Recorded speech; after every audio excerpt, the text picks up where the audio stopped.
అయితే మహిళా బిల్లుకు సంబంధించి బీసీలకు సబ్ కోటా ఇవ్వాలని చెప్పేసి గన్ పార్క్ దగ్గర బీసీ సంఘాల ఆధ్వర్యంలో నిరసన కార్యక్రమం చేపట్టారు.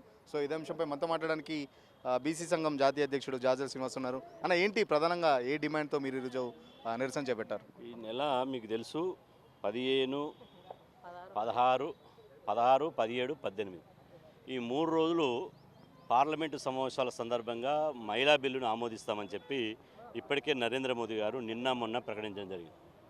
ఇవాళ భారతీయ జనతా పార్టీ ప్రధానమంత్రి నరేంద్ర మోదీ బీసీలను నమ్మించి గొంతుకొస్తున్నాడు. బీసీలకు అడుగడుగున అన్యాయం చేస్తున్నాడు. ఇవాళ మహాత్మా జ్యోతిబా పూలే 200వ జయంతి సందర్భంగా నరేంద్ర మోదీ గారు 11 సంవత్సరాల తన ప్రధానమంత్రి పదవి కాలంలో ఏ రోజు కూడా పూలే గారికి నివాళులర్పించలే. కానీ మొన్న 11వ తారీఖు నాడు పార్లమెంట్లో నివాళులర్పించి, అంటే ఒకవైపు బీసీల ఐకాన్ అయినటువంటి పూలే గారికి నివాళులర్పించి అగ్రకులాల మహిళల ప్రయోజనాల కోసం, అగ్రకులాల మహిళలు చట్టసభల్లో శాశ్వతంగా ఉండడం కోసం మహిళా బిల్లు పేరుతో బీసీలను రాజకీయంగా అణిచివేసేటువంటి కుట్ర ఇలా నరేంద్ర మోదీ గారి ప్రభుత్వం చేస్తుంది. ఇలా మేము అంటున్నాం, ఇప్పుడు మహిళా బిల్లు వల్ల నియోజకవర్గాల పునర్విభజన చేస్తున్నాడు. 542 మంది పార్లమెంట్ సభ్యులు 816కు పెరుగుతున్నాయి. 816 అంటే 274 సీట్లు పెరుగుతున్నాయి. 274లో 273 సీట్లు పార్లమెంట్ సీట్లు మహిళలకు కేటాయించారు. అంటే పెరిగిన పార్లమెంట్ సీట్లన్నీ మహిళలకు కేటాయించారు. మరి ఆ మహిళలకు కేటాయించినప్పుడు ఏ మహిళలు వస్తారు? ఇప్పుడున్నటువంటి తెలంగాణ రాష్ట్రం చూసుకుందాం. ఇవాళ తెలంగాణ రాష్ట్రంలో 119 మంది ఎమ్మెల్యేల్లో బీసీ మహిళ ఒకే ఒక్కటి. 119 మందిలో ఒక్క బీసీ మహిళ ఉంది, కొండ సురేఖ గారు. మిగతా మహిళలు మొత్తం అగ్రకులాలే. జిల్లాలు చూసుకోండి. నల్గొండ ఉత్తమ్ పద్మావతి రెడ్డి, మహబూబ్ నగర్ డీకే అరుణారెడ్డి, పర్ణికారెడ్డి, మెదకు సునీత లక్ష్మారెడ్డి, రంగారెడ్డి సబితా ఇంద్రారెడ్డి, వరంగల్ యశస్విని రెడ్డి, ఇట్లా మహిళలు వచ్చినా మహిళలు అగ్రకులాల మహిళలే వస్తున్నారు. కాబట్టి మహిళా బిల్లు వల్ల బీసీ మహిళలకు కించెత్తి ప్రయోజనం కూడా లేదు. మహిళా బిల్లు వల్ల తరతరాలుగా ఇప్పుడున్నటువంటి అగ్రకుల రాజకీయానికి సంబంధించినటువంటి వారసత్వానికి సంబంధించిన వాళ్ళకే టికెట్లు లభిస్తాయి. వారసత్వానికి సంబంధించిన కొడుకులు, బిడ్డలు, కోడళ్ళు, భార్యలు కుటుంబ సపరివార సమేతంగా వాళ్ళే చట్టసభల్లోకి వెళ్తారు తప్ప ఇవాళ శ్రామిక మహిళలు, ఉత్పత్తి చేసేటువంటి మహిళలు, ఇలా మహిళా బిల్లు లక్ష్యం ఏంది? ఇవాళ మహిళల మీద అణచివేత లేనటువంటి, మహిళల మీద వివక్షత లేకుండా, అత్యాచారాలు లేనటువంటి, అవమానాలు లేనటువంటి, సాంఘిక దురాచారాలు లేనటువంటి సమాజాన్ని తీసుకురావడం కోసం చట్టసభల్లో మహిళల ప్రాతినిధ్యం కావాలి. కానీ ఈ సాంఘిక దురాచారాలు, కుల వివక్షత, అంటరానితనం, ఆ తర్వాత అత్యాచారాలు ఎవరు ఎదుర్కొంటున్నారు? 99.9% అణగారిన వర్గాల మహిళలే, బీసీ, ఎస్సీ, ఎస్టీ మహిళలే. మరి ఈ మహిళలు, ఈ ఉత్పత్తి చేసే శ్రామిక మహిళలు ఎదుర్కొంటే వీళ్ళు పోతేనే చట్టసభల్లో మహిళల మీద ఈ దాడులు, దౌర్జన్యాలు జరగకుండా చట్టాలు తీసుకురాగలుగుతారు.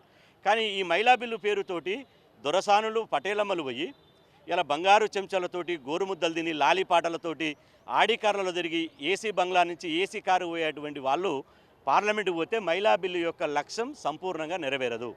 మహిళా బిల్లు యొక్క సాధికారత, మహిళల యొక్క సాధికారత రాదు. కాబట్టి మహిళల యొక్క సాధికారత రావాలంటే ఇవాళ మహిళల బిల్లులో బీసీ మహిళలకు సబ్ కోటా కల్పించవలసినటువంటి అవసరం ఉన్నది. అందుకోసమే మా పోరాటం.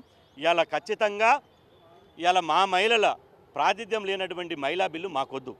నరేంద్ర మోదీ గారు నిజంగా మీరు బీసీ బిడ్డ అయితే, మీరు మీ శరీరంలో బీసీ రక్తం ప్రవహిస్తే, ఇలా మేధావులు బీసీ సమాజం ఉట్టినే గమనిస్తుంది.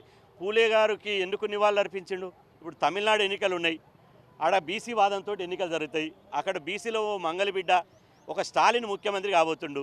కాబట్టి అక్కడ బీసీ ముఖ్యమంత్రి కావద్దు, బీసీల ఓట్లన్నీ కమలం పువ్వు గుర్తు మీద గంపగుత్తగా వేసుకోవాలి. కాబట్టి ఇలా పూలే గారికి 11 సంవత్సరాల్లో నరేంద్ర మోదీ గారికి ఇప్పుడు గుర్తొచ్చింది.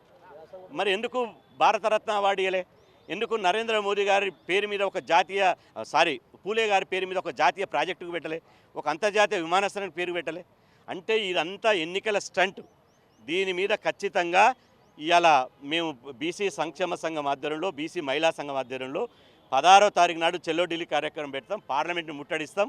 పోలీస్ పర్మిషన్కి అప్లై చేసి 3 రోజులకు సంబంధించి స్పెషల్ సెషన్ ఉంది కదా, ఆ స్పెషల్ సెషన్లో సంబంధించి మీరు చేసే డిమాండ్స్ ఏమైనా డిస్కషన్కి వస్తాయనుకుంటున్నారా, రావనుకుంటున్నారా?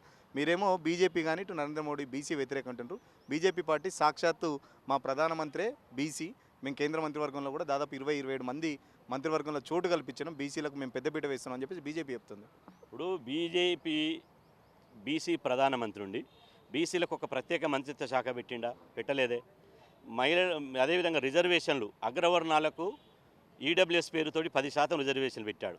బీసీలకు రిజర్వేషన్లు పెంచిండా? పెంచలే. బీసీల బడ్జెట్ పెంచిండా? పెంచలే. అదేవిధంగా బీసీలకు ప్రైవేట్ రంగంలో రిజర్వేషన్లు పెట్టిండా? పెట్టలే. బీసీలకు 11 సంవత్సరాల్లో ఒక్క మంచి పని చూపించండి. ఇంటి దీపం అని ముద్దాడితే మూతి మిసాలు కాలినాయట. నరేంద్ర మోదీ గారు కేవలం ఇలా ప్రతిపక్షాలు విమర్శించినప్పుడు ఈయన సూటు బూటు ప్రధానమంత్రి, ఈయన సూటు బూటు వేసుకొని ఉంటాడు తప్ప ప్రజలకు ఏం చేయడం అన్నప్పుడు ఒక బలహీన వర్గాల బిడ్డ మీద సూటు బూటు వేసుకుందని ఓర్చలేదని చెప్పి ఆయనను సేవ్ చేసుకోవడానికి ఆత్మరక్షణలో భాగంగా బీసీ కార్డు ఉపయోగించుకుంటున్నాడు తప్ప నిజంగా బీసీ సమాజానికి నరేంద్ర మోదీ గారు ఏమైనా చేసిండా? 27 మంది ఓబీసీ మినిస్టర్లకు ఇస్తే 30 మంది బాపనోళ్లకు మినిస్టర్లు ఇచ్చాడు, ఒక్క కులం వాళ్ళకు 30 మందికి ఇచ్చాడు. కాబట్టి నరేంద్ర మోదీ గారు అల్లికల్లి సున్నకు సున్న. చరిత్ర నరేంద్ర మోదీ గారిని క్షమించదు. బీసీ సమాజానికి అడుగడుగున అన్యాయం చేస్తున్నారు. ఇలా మా కత్తితోటే మా గొంతు కోపిస్తున్నారు. ఒక బీసీ ప్రధానమంత్రిని ముందలబెట్టి అగ్రవర్ణాలకు మేలు చేసేటువంటి కార్యక్రమాలు చేపడుతున్నారు. కళ్ళకు కట్టినట్టు కనపడుతున్నాయి కదా.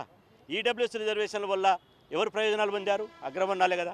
మహిళా బిల్లు వల్ల ఎవరు ప్రయోజనాలు పొందుతారు? అగ్రవర్ణాలే కదా. అదేవిధంగా ఇంకేది చట్టం తీసుకొచ్చినా అగ్రవర్ణాలే కదా. కాబట్టి ఈ అన్నీ కట్టిపెట్టి మహిళా బిల్లులో బీసీ మహిళలకు సభకోట పెట్టు.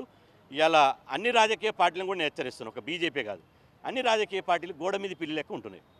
నరేంద్ర మోదీకి భయపడా లేకపోతే దేనికో ఒక్కరు కూడా నోరు మెరుపుతలేరు. ఇలా అన్ని రాజకీయ పార్టీలు మహిళా బిల్లులో మెజార్టీగా ఉన్నటువంటి బీసీ మహిళలకు సభకోట ఇవ్వాలని అడగాలి కదా. ఎందుకు అడుగుతలేరు? కాబట్టి అన్ని పార్టీలను డిమాండ్ చేస్తున్నా, మీ వైఖరి ఏందో, మీ రాజకీయ విధానం ఏందో ప్రకటించండి. మహిళా బిల్లు మీద ఏందో ప్రకటించండి. ఇప్పటికే 42% రిజర్వేషన్కి సంబంధించి కూడా బీజేపీ అక్కడ కేంద్ర ప్రభుత్వంలో ఆపిన పరిస్థితి, మళ్ళీ ఇట్లా చూస్తే మహిళలకు సంబంధించి కూడా సబ్కోటా ఇవ్వని పరిస్థితి. మరి ఎట్లా ఉండబోతుంది మీ పోరాటం? ఏం చెప్తారు? మేము ఖచ్చితంగా రైతు ఉద్యమం ఎట్లా జరిగిందో అదే విధంగా జరుగుతుంది. అవసరమైతే భారత్ బంద్కు పిలిపియాలని చూస్తున్నాం. అందరు కలిసి వచ్చేటువంటి వాళ్ళతోటి ఇవాళ మేము మాట్లాడుతున్నాం. ఎట్టి పరిస్థితుల్లో మా హక్కుల కోసం రాజీ పడం. ఈరోజు ఒక బీసీ ప్రధానమంత్రి బీసీలకే అన్యాయం చేసినప్పుడు ఎవరు న్యాయం చేస్తారు? ఇవాళ మేమేమంటున్నాం, మహాత్మా జ్యోతిబా పూలే ఏమన్నాడు, ఎవరి వాటా వాళ్ళకి దక్కాలన్నాడు. మరి మా వాటా ఏది? ఇలా మీరు చూస్తున్నారు కళ్ళకు కట్టినట్టు 273 పార్లమెంట్ స్థానాలు మొత్తం అగ్రకులాలు తన్నుకపోతే బీసీల పరిస్థితి ఏంది? అగ్రకులాల మహిళల చట్టసభల్లో ఉన్న ప్రాతినిధ్యం మొత్తం బీసీ సమాజం నుంచి కూడా ఉండదు. ఇంత అన్యాయం జరుగుతుంది. ఇంత అన్యాయం జరుగుతుంటే కూడా మేము చూస్తూ ఊరుకుంటామా? బీజేపీలో ఉన్నటువంటి బీసీ బిడ్డలకు నేను విజ్ఞప్తి చేస్తున్నా, మీకు ఆత్మగౌరవం ఉంటే బీజేపీ పార్లమెంట్ సభ్యులు రాజీనామా చేయండి, లేదా ప్రధానమంత్రి మీద ఒత్తిడి తీసుకొచ్చి మహిళా బిల్లులో బీసీ మహిళలకు సబ్కోట పెట్టియండి. అప్పుడు మీరు నిజంగా బీసీ బిడ్డలు అవుతారు. ఇవాళ బీజేపీలో ఉండి బీసీలను తడిగుడ్డతో గొంతుకొస్తుంటే శక్తి నారీవందన్, ఇలా మహిళా శక్తి అమోఘం అని ఏ మహిళలు ఒక మహిళలే, కానీ మహిళలందరూ ఒకే సమానం కాదు కదా. మహిళలలో ఎస్సీ మహిళలు ఉన్నారు, ఎస్టీ మహిళలు ఉన్నారు, బీసీ మహిళలు ఉన్నారు, అగ్రకుల మహిళలు ఉన్నారు. ఈ అగ్రకులాల మహిళలు అవమానాలు లేవు కదా మొదటి నుంచి. వాళ్ళకి వారసత్వంగా వాళ్ళకి అణచివేత లేదు కదా, వాళ్ళ మీద దోపిడీ లేదు కదా, వాళ్ళ మీద అత్యాచారాలు లేవు కదా, వాళ్ళ మీద సామాజిక వివక్షత, సాంఘిక దురాచారాలు కూడా లేవు కదా. ఎవరి మీద ఉన్నాయి ఇవన్నీ? బీసీ ఎస్సీ ఎస్టీ మహిళల మీద ఉన్నాయి. ఈ బీసీ ఎస్సీ ఎస్టీ మహిళలకు ఆత్మగౌరవం పెరగాలంటే, ఇవన్నీ దోపిడీ ఆగిపోవాలంటే, ఈ ఎవరైతే అణచివేయబడ్డ గురి అయినటువంటి బీసీ ఎస్సీ ఎస్టీ మహిళలు ఉన్నారో వీళ్ళు చట్టసభల్లోకి అడుగుపెట్టి ఈ చట్టాలు తయారు చేస్తే అప్పుడు మహిళా బిల్లుకు లక్ష్యం నెరవేరుతుంది. కానీ మహిళా బిల్లు పేరుతోటి ఇలా మరొకసారి బీసీలను అణచివేయడానికి కుట్ర జరుగుతుంది. కాబట్టి దీన్ని ఎదుర్కోవడానికి మేము ఖచ్చితంగా ఉద్యమ కార్యాచరణ ఎందుకుంటాం. 16న ఢిల్లీకి పోతున్నాం. నేను అందరికి విజ్ఞప్తి చేస్తున్నా, అన్ని పార్టీలు ఉన్నటువంటి బీసీ మహిళలకు విజ్ఞప్తి నుంచి కూడా 8 మంది ఎంపీలు ఉన్నారు, దాంట్లో కూడా బీసీలు ఉన్నారు. ఒక ఎంపీ అయితే సాక్షాత్ కేంద్ర హోంశాఖ సహాయ మంత్రి కూడా ఉన్నారు. మరి ఇప్పటివరకు అయితే వాళ్ళకి సంబంధించి ఎలాంటి స్పందన లేదు. ఏం చెప్పబోతారు మరి వాళ్ళకి? ఇప్పుడు వాళ్ళు బీసీ బిడ్డలు అందులో ఉన్నటువంటి ఈటల రాజేందర్ అన్న, ధర్మపురి అరవింద్ అన్న, బండి సంజయ్ అన్న, అదేవిధంగా డాక్టర్ లక్ష్మణ్ అన్న, వాళ్ళకు 100% మనసు నుండి ఉంది. అరే మా బిడ్డలకు, మా బీసీ బిడ్డలకు ఇలా స్థానం లేదు కదా. బీసీ మహిళలకు కూడా ఇవాళ స్థానం మహిళా బిల్లుకు సబకోట కావాలని వాళ్ళకు ఉంది. కానీ వాళ్ళు పార్టీ గీసిన లక్ష్మణ రేఖ కింద ఉన్నారు. పార్టీ లైన్లో ఉన్నారు కాబట్టి మాట్లాడలేకపోతున్నారు. మీరు సీక్రెట్ ఓటింగ్ పెట్టండి, విప్పు జారీ చేయకుండా సీక్రెట్ ఓటింగ్ పెట్టండి. మహిళా బిల్లును వ్యతిరేకిస్తూ బీసీ మహిళలకు సపోర్ట్ కావాలని మెజార్టీగా పార్లమెంట్లో ఓట్లేస్తారు. కాబట్టి నరేంద్ర మోదీ గారు బలవంతంగా అందరి మీద విప్పు జారీ చేసి వాళ్ళని నయాన్నో భయాన్నో అనేక కేసులను బెదిరించి ఇవాళ మహిళా బిల్లును ఆమోదం చేసుకోవాలని చూస్తున్నాడు. ఇది అన్యాయం. ఇవాళ 16వ తేదీ నాడు మేము ఎట్టి పరిస్థితుల్లో పార్లమెంట్ సమావేశాలను అడ్డుకుంటాం. మా ప్రాణం పోయినా సరే మహిళా బిల్లును అడ్డుకుంటాం. ఖచ్చితంగా ఏదైతే 16, 17, 18 స్పెషల్ సెషన్ ఉందో దానికి సంబంధించి 16 తారీఖు చెలో ఢిల్లీ కూడా నిర్వహిస్తున్నాం. ఖచ్చితంగా పార్లమెంటు సమావేశాలు అడ్డుకొని తీరుతామని చెప్పేసి చెప్తున్న పరిస్థితి. ఏదైతే మహిళా సబ్ కోటాకు సంబంధించి బీసీలకు సంబంధించి సబ్ కోటా ఇచ్చేంత వరకు పోరాటం ఆగదు. ఇటు చెలో ఢిల్లీతో పాటు తెలంగాణలో కూడా చాలా వరకు కార్యక్రమాలు చేస్తాం. ఇప్పటి నుంచి బీజేపీ ఎంపీలు ఇప్పటికే బీసీ ఎంపీలు ఉన్నారు. దాంతోపాటు వాళ్ళు పార్టీ లైన్లో ఉండి మాట్లాడలేకపోతున్నారు. సో ఖచ్చితంగా కేవలం ప్రధానమంత్రి బీసీ అని చెప్పుకోవడం తప్ప బీసీలకు చేసిందేం లేదు. ఇటు బీసీలకు సంబంధించి అటు 42% రిజర్వేషన్ సంబంధించి కానీ లేకపోతే ఇటు మహిళా రిజర్వేషన్లో సబ్ కోటాకు సంబంధించి కానీ బీజేపీ అన్యాయం చేస్తూ వచ్చింది, అన్యాయం చేస్తూనే వస్తుంది. కాబట్టి సో ఖచ్చితంగా బీజేపీ ప్రభుత్వాన్ని ఎండగడతాం.